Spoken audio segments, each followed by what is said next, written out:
Então, acompanhar um resumo das últimas 24 horas do conflito entre Israel e o grupo terrorista Hamas, que ameaça chegar, de certa forma, ao Brasil. A reportagem é de Vitor Brown.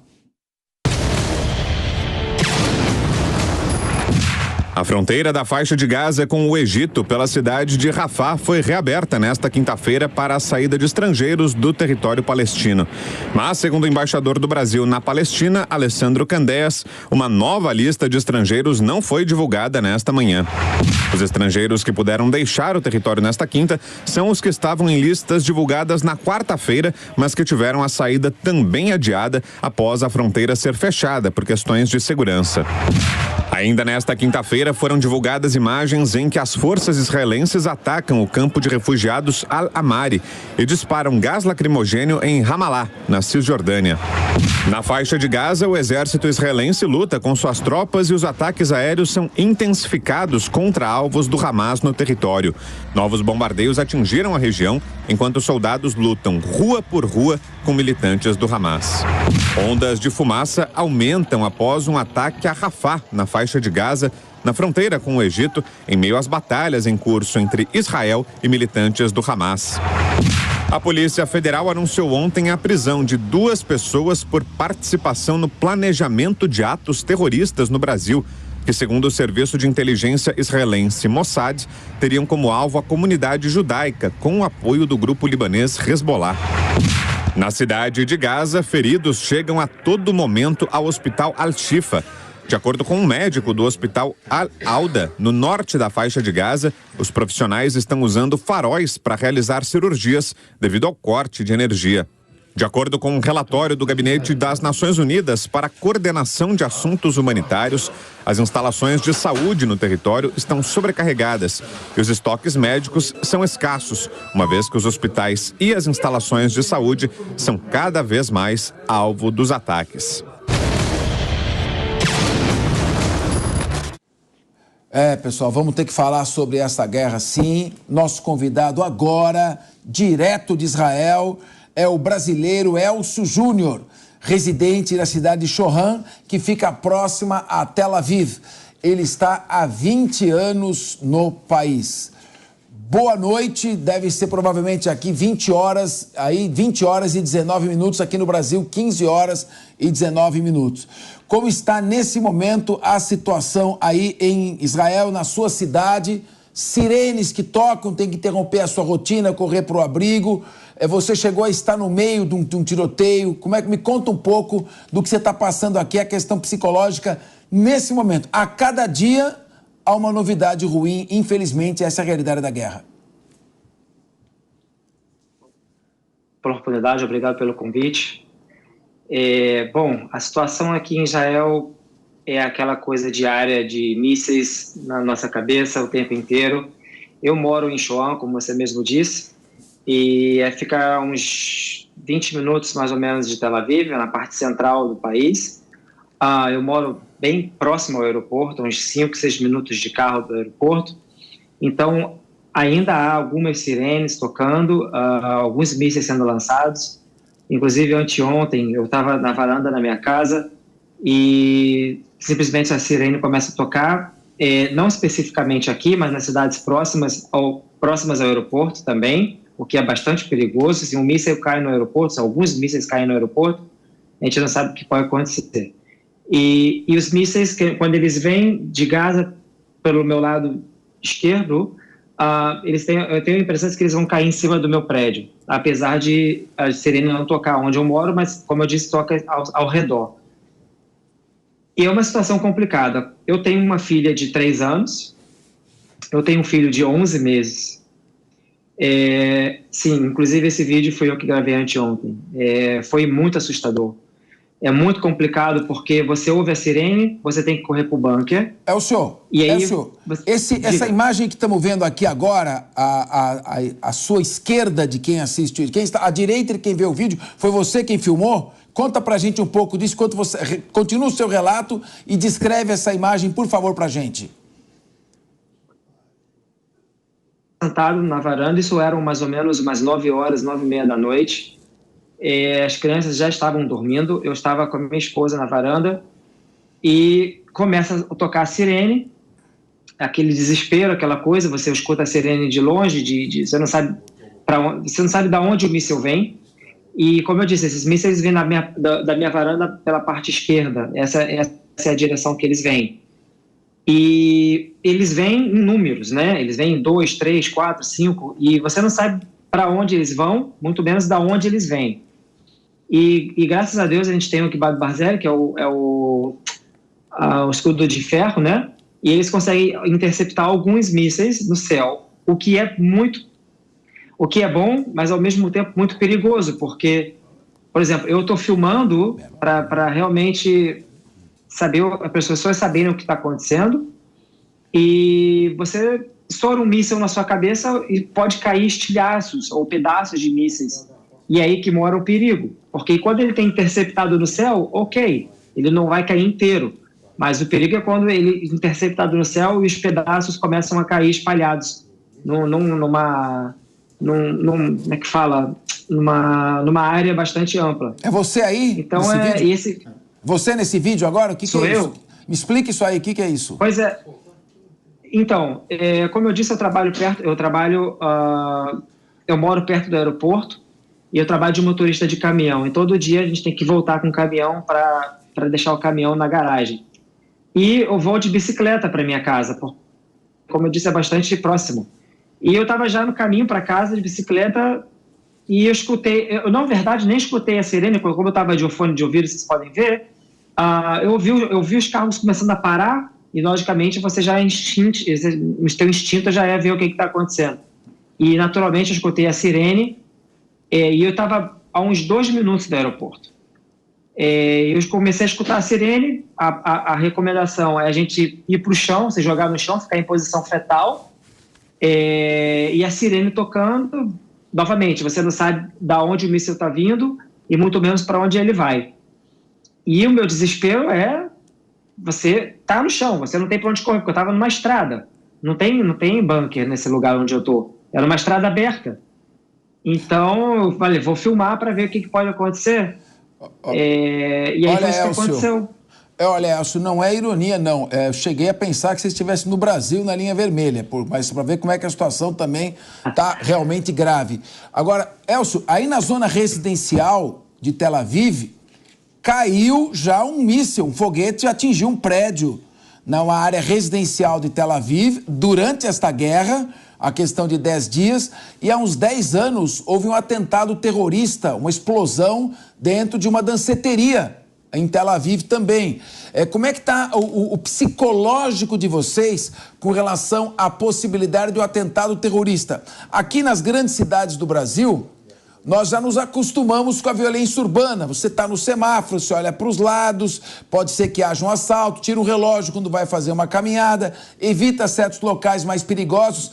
Agora, o atentado terrorista, o drama é você estar no local que você supõe ser seguro e de repente há uma explosão, uma bomba humana, e isso no psicológico mexe muito. Como é que está o psicológico dos seus filhos, das pessoas que você convive, com medo de mísseis atingirem ou mesmo atentados terroristas, de possíveis terroristas do Hamas infiltrados em Israel? Bem breve, a sua colocação é perfeita. Vou ser bem breve. Alguns pontos. Psicológico nosso, ele está a 1000. Né? Porque você anda na rua, você não sabe quem está do seu lado, quem não está, há muita segurança. Nos kibbutzim, nessas comunidades, né, onde os ataques foram feitos, enfim, todos os kibbutzim, nas kifarim também, que são vilarejos residenciais, que não são kibbutz, mas são vilarejos, é como se fosse, para vocês terem uma ideia, como se fosse um condomínio fechado, tá? Geralmente não há segurança. Geralmente é aberto, entra e sai, todo dia eu sou motorista de caminhão, então eu entro e saio desses lugares, ou entrava e saio desses lugares sem segurança. A partir do dia 7, obviamente, a segurança foi elevada ao máximo, então para você entrar nesses lugares, você é checado, você é perguntado para onde você vai, você tem que dizer com quem você está, se você está sozinho, se você não está. É uma segurança bastante reforçada. Como você mesmo disse, no Brasil as pessoas estão acostumadas a esse tipo de perigo. Nós aqui em Israel, não existe crime aqui em Israel. O que acontece aqui é muito roubo de bicicleta, ou de repente está num restaurante, roubam o teu celular, não roubam, né? Mas pegam o teu celular, essas coisinhas bem pequenininhas.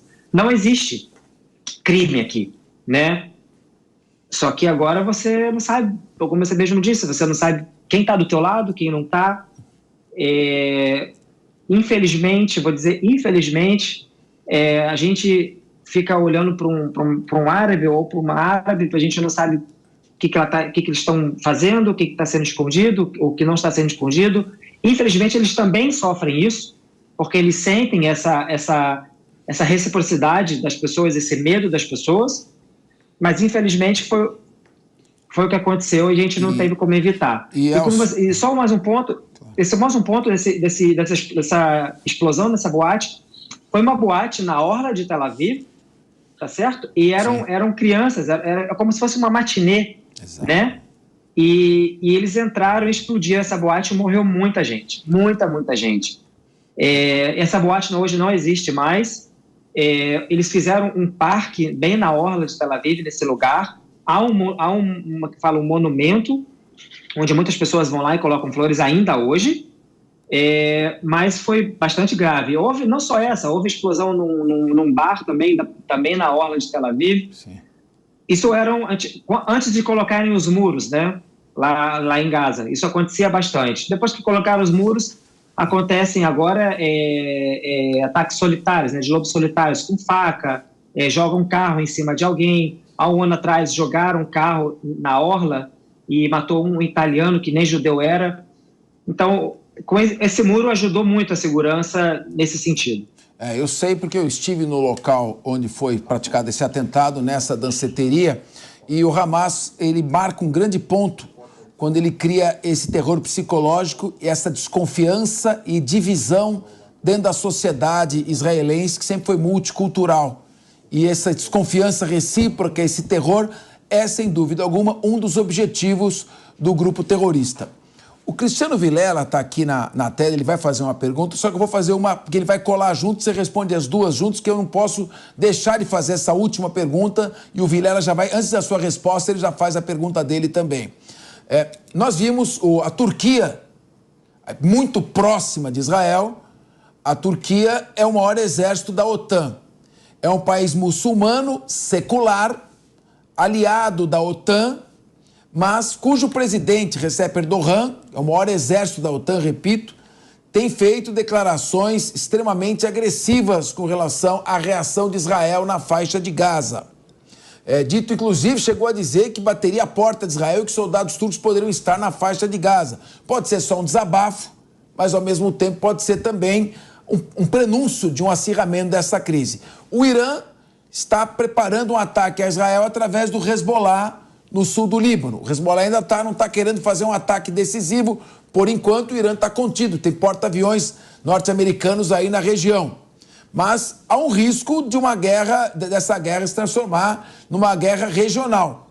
E em tudo isso, em meio a tudo isso, um ministro do gabinete do primeiro-ministro Benjamin Netanyahu, para ajudar bastante, ainda fala em jogar uma bomba atômica em Gaza. Era tudo o que a região precisava ouvir nesse momento de ebulição. Como está o risco, o sentimento aí na imprensa, nas pessoas, do risco de um alargamento dessa guerra para virar uma guerra regional e de um aumento ainda maior do antissemitismo ao redor do mundo em razão dessa reação de Israel, repito, provocada pelo maior ataque terrorista da história de Israel praticado pelo Hamas.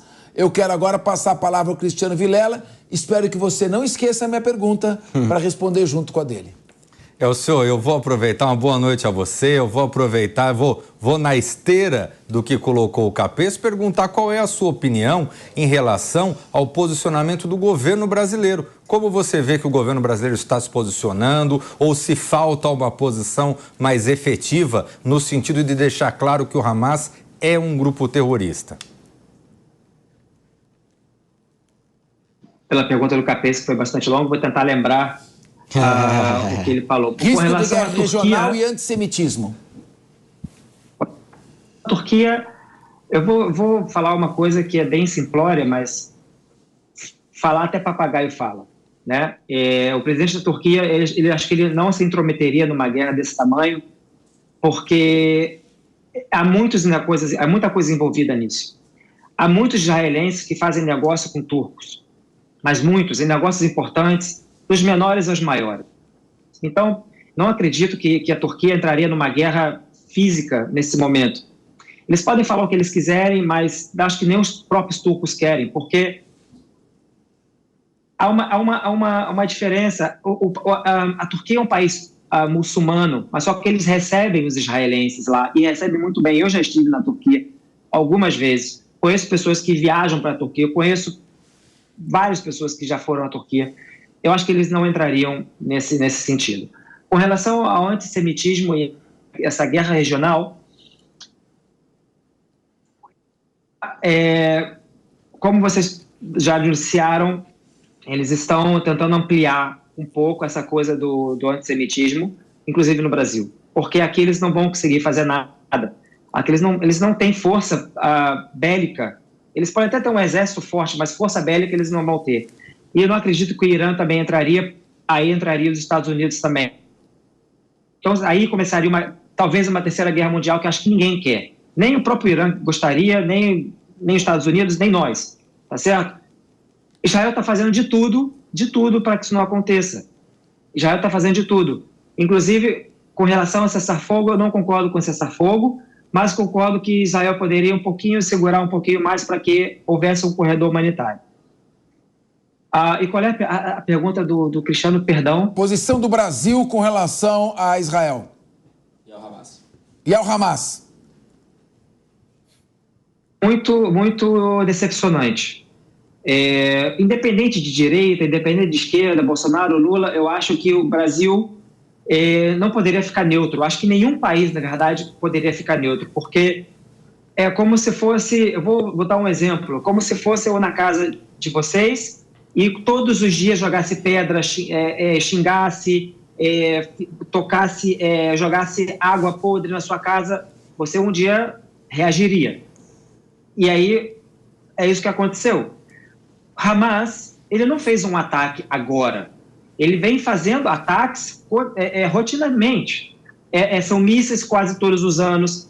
Uma coisa que nunca foi dita, que eu vou dizer para vocês aqui, talvez eu não sei se vocês sabem. O que acontece muito, inclusive no verão, tá certo? E o que eles fazem é jogar balão com tochas, para que o balão entre aqui na terra agrícola de Israel, que como está seco, porque aqui não chove, né? A chuva aqui é bastante escassa, então o que eles fazem é também o terrorismo, só que o terrorismo, como é que eu vou dizer, com fogo. Então eles colocam fogo nas terras de Israel através de balões. Israel não responde.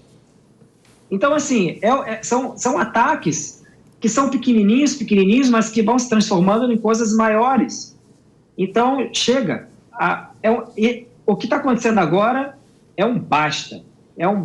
E a situação do Brasil é que o governo deveria tomar uma posição com relação, não em favor de Israel, mas contra o terrorismo. E até agora não se ouviu uma palavra dizendo que, olha, estamos aqui, vamos apoiar Israel, não precisa estar do lado de Israel, mas vamos apoiar, porque esse é um grupo terrorista sanguinário que a gente não concorda com o que foi feito. E ao contrário, a gente inclusive escutou uma pessoa dizendo que está 1000% com o Hamas. E isso alimenta manifestações nas ruas a favor de Hamas e aumenta o antissemitismo. Tanto que israelenses são recomendados hoje pelo governo de, se forem viajar, não usar a kippá. Você imagina um judeu religioso não poder usar uma kippá, você não colocar as pessoas que moram fora de Israel, tirar a sua mezuzá da porta. Isso não é vida. Emerson Tawil. Meu caro Elcio, boa noite. Nossa solidariedade a você e a todo o povo que vive esse conflito, infelizmente. Elcio, eu escutei você falar que tem 2 filhos pequenos e mesmo assim precisa trabalhar. E a imagem que eu vi ali, você lançada ao chão, me comoveu bastante. Perfeito. E eu gostaria que você explicasse para nós, se é possível, até eu na condição de pai, porque todo pai é um herói de casa, pelo menos meu pai é, né, e sempre será meu herói. Como é lidar com isso, ter que deixar seus filhos em casa e ainda assim ter que trazer o sustento, né, sujeito a um toque de sirene a qualquer momento, como foi ali, e naquela situação de impotência, porque não vejo outra alternativa, porque aquela é uma sensação de impotência, de você ter que se lançar ao chão, e o que passa na cabeça de quem vive isso, Elcio, por gentileza. Só para vocês terem uma ideia, eu tenho uma filha de 3 anos, e a primeira vez que ela escutou a sirene foi no dia 7 de outubro, porque de manhã foi uma coisa que a gente não entendia muito bem, eu saí com a minha cachorra e ir com ela para passear com a cachorra, e de repente começou a tocar a sirene, eu tive que arrastar, porque ela não queria voltar para casa, porque ela não entendeu, eu tive que praticamente arrastar ela para casa, porque a gente tem que entrar num bunker para se proteger. Essa foi a primeira vez que eu senti um choque de ver minha filha chorando de uma coisa que ela não estava entendendo por causa de uma sirene. E nesse mesmo dia 7, à noite, a sirene novamente toca, a gente teve que levar ela, meu filho de 10 meses, que já estava praticamente dormindo, para entrar no bunker, que o bunker é o quarto das crianças, e teve que falar que era festa, porque ela falou, que é isso? E ela falou, não, vamos fazer uma festa e tal. E aconteceu uma outra vez que ela escutou a explosão dos mísseis interceptados no céu. Ela escutou, ela falou, o que é isso? O que é isso? E eu tive que falar que era chuva, porque ela é muito pequenininha, eu não quero introduzir essa coisa ainda na cabeça dela. Ela é muito pequena, ela não vai entender, nem se a gente explicar para ela, ela vai entender. A sensação, sim, é de muita impotência, né? Você tem que arrastar sua filha, você tem que levar seu filho para um bunker e ficar lá. A gente já dormiu no bunker para proteção das crianças. E nesse dia que eu estava no chão, passa um filme na sua cabeça, porque, como eu falei, são mísseis que são lançados aleatórios, você não sabe para onde ele vai, né? Pode ser que ele caia ali, pode ser que ele caia a 10 quilômetros dali, mas você está ali no meio, né? E praticamente quando a sirene parou de tocar, que eu consegui relaxar um pouco, foi quando eu filmei, e os mísseis, eles foram interceptados bem próximos de mim, bem próximo ao aeroporto. Então, não tem como. E hoje mesmo eu estava falando com um amigo meu, que foi muito chocante o que ele me disse. Ele mora numa cidade que chama Rehovot, que nos primeiros dias caiu um míssil num sábado, caiu um míssil no meio de uma creche. Graças a Deus foi no sábado, ou seja, não havia nenhuma criança, não havia ninguém nessa creche. Mas vocês podem imaginar o que é um míssil cair dentro de uma creche. Isso não é falado, isso não é noticiado. Só é noticiado que Israel bombardeia. Não, Israel não bombardeia, Israel reage. Como eu falei antes, aos ataques inúmeros que foram feitos. E agora chega, é um basta. As pessoas aqui, muitas pessoas não trabalham, ou se trabalham com medo. Eu trabalho todos os dias na rua, como dirigindo caminhão. Toda hora eu tenho que ligar para minha esposa para saber se ela recebeu alguma notícia da creche, se teve a sirene. Isso eu não posso viver assim, ninguém mais pode viver assim. Entende? É muito, muito difícil. As pessoas hoje não vão para a escola, as pessoas estão com Zoom, ou seja, passamos por a pandemia, que foi um desastre, foi uma tragédia, e agora estamos vivendo uma outra tragédia, só que uma tragédia com uma insegurança, porque esses mísseis são lançados, e como eu volto a repetir, a gente não sabe para onde eles vão cair, a gente não sabe onde vai ser. E, Capês, você mencionou na sua primeira pergunta de um míssil que caiu num prédio. Esse prédio fica a 5 metros da casa da prima da minha esposa, a 5 metros. Ela, inclusive, mandou um vídeo para nós. E na casa dela não há vítimas? Teve notícia de vítimas ali, mortos, pelo menos, não? Ou felizmente não tivemos... Não, por causa da sirene. Por causa da sirene, as pessoas já estão alertas. Mas foi a 5 minutos da casa dela. Ela não tem bunker em casa. Você imagina o desespero de uma pessoa não ter bunker na sua casa, você escuta a sirene e, de repente, uma explosão absurda e, de repente, você vê fogo. Isso não é viver, isso não é vida. Olha, nós estamos com o nosso correspondente internacional, ele está direto de Munique, trazendo informações para nós mais sobre o desdobramento da guerra. Eu agradeço bastante a sua participação, a sua colocação. Você é um homem de paz, uma pessoa razoável. A gente espera que pelo menos a segurança retorne. Se a paz não, pelo menos a segurança retorne para que você possa, como todo pai, brincar com seu filho, com seus filhos, e também que a população palestina que é vítima do grupo terrorista Hamas possa ter uma vida normal, digna, como qualquer outra família, como qualquer outro país. Israel e Palestina, quem sabe um dia possam viver lado a lado como países que pelo menos se toleram. Muito obrigado, uma boa noite para você, obrigado. Deus abençoe a sua família. A nossa participação com uma frase da Golda Meir. Se os terroristas baixarem as armas, haverá paz, mas se Israel baixar suas armas, não haverá Israel. Shabbat Shalom. Um abraço a você, muito obrigado.